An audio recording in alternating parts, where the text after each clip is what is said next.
গুৱাহাটী বিমানবন্দৰত আহি উপস্থিত হৈছে শ্যামকানু মহন্ত। ইতিমধ্যে শ্যামকানু মহন্ত আৰু সিদ্ধাৰ্থ শৰ্মাক গ্ৰেপ্তাৰ কৰা হৈছে।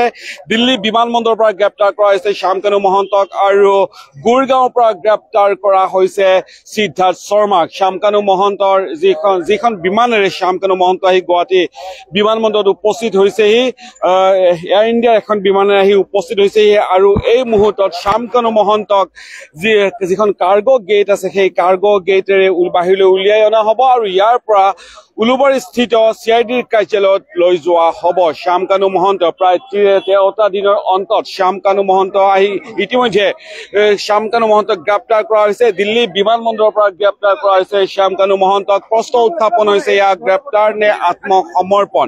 13টা দিন আত্মগোপন কৰি পলাই থাকি শ্যামকানু মহন্ত পলাই থকাৰ অন্তত শ্যামকানু মহন্তক ইতিমধ্যে গ্ৰেপ্তাৰ কৰা হৈছে। দিল্লী বিমানবন্দৰৰ পৰা গ্ৰেপ্তাৰ কৰা হৈছে। সতীৰ্থ সাংবাদিকক কিছু কেমেৰাৰ পৰা আঁতৰিবৰ কাৰণে অনুৰোধ জনাইছো। আৰু ইতিমধ্যে দেখা পোৱা গৈছে যে কাৰ্গো গেটেৰে আৰু কেইটামান মুহূৰ্তৰ পাছত বাহিৰলৈ অনা হ'ব শ্যামকানু মহন্তক। আৰু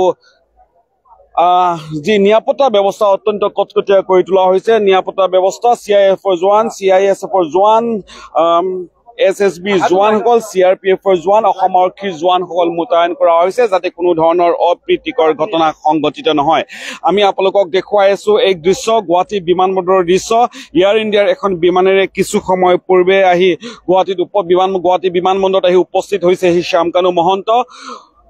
অসমৰ হিয়াৰ আমঠু জুবিন গাৰ্গৰ মৃত্যুৰ মূল অভিযুক্ত শ্যামকানু মহন্ত। আৰু শ্যামকানু মহন্তই ছিংগাপুৰত যি নৰ্থ ইষ্ট ইণ্ডিয়া ফেষ্টিভেল আয়োজন কৰিছিল, সেই নৰ্থ ইষ্ট ইণ্ডিয়া ফেষ্টিভেলত লৈ গৈছিল হাৰ্টথ্ৰব জুবিন গাৰ্গক। কিন্তু তাৰ পাছত দেখা পোৱা গৈছে কোনো গুৰুত্ব দিয়া দেখা পোৱা নগৈছিল।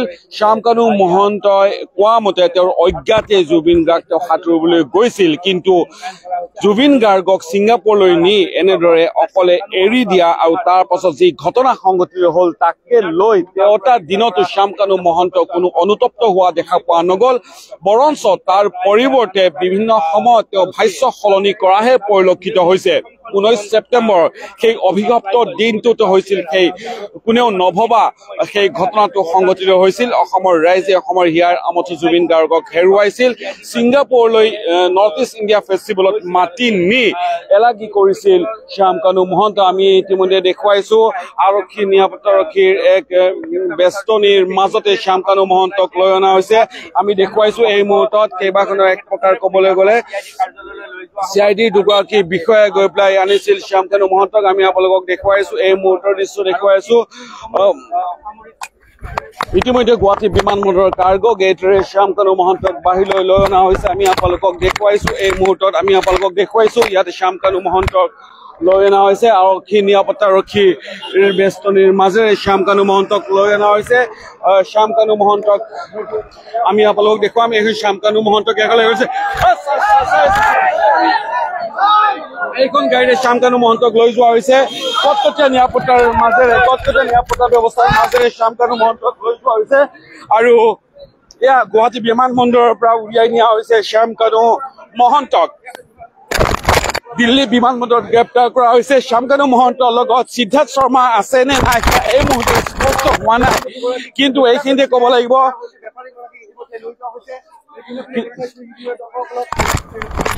শ্যামকানু মহন্তক কটকটীয়া নিৰাপত্তা ব্যৱস্থাৰ মাজেৰে লৈ যোৱা হৈছে। CIDৰ কাৰ্যালয়লৈ লৈ যোৱা হৈছে শ্যামকানু মহন্তক। আমি আপোনালোকক দেখুৱাইছো এই দৃশ্য বিমানবন্দৰৰ পৰা।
কেইবাখনো নিৰাপত্তা ৰক্ষীৰ গাড়ী আপোনালোকে ইতিমধ্যে আমি আপোনালোকক দেখুৱাইছো যে কি ধৰণে কটকটীয়া নিৰাপত্তা বেষ্টনীৰ মাজেৰে গুৱাহাটী বিমানবন্দৰৰ পৰা উলিয়াই নিয়া হৈছে শ্যামকানু মহন্তক এই মুহূৰ্তত লৈ যোৱা হ'ব উলুবাৰীস্থিত CID কাৰ্যালয়ত লৈ যোৱা হ'ব আৰু জেৰা চলোৱা হ'ব শ্যামকানু মহন্তক কি পৰিস্থিতিত কেনেধৰণে শ্যামকানু মহন্তক ক'ৰ পৰা আটক কৰা হৈছে সেয়া এই মুহূৰ্তলৈ সম্পূৰ্ণৰূপে স্পষ্ট নহয় যদিও দিল্লী বিমানবন্দৰৰ পৰা শ্যামকানু মহন্তক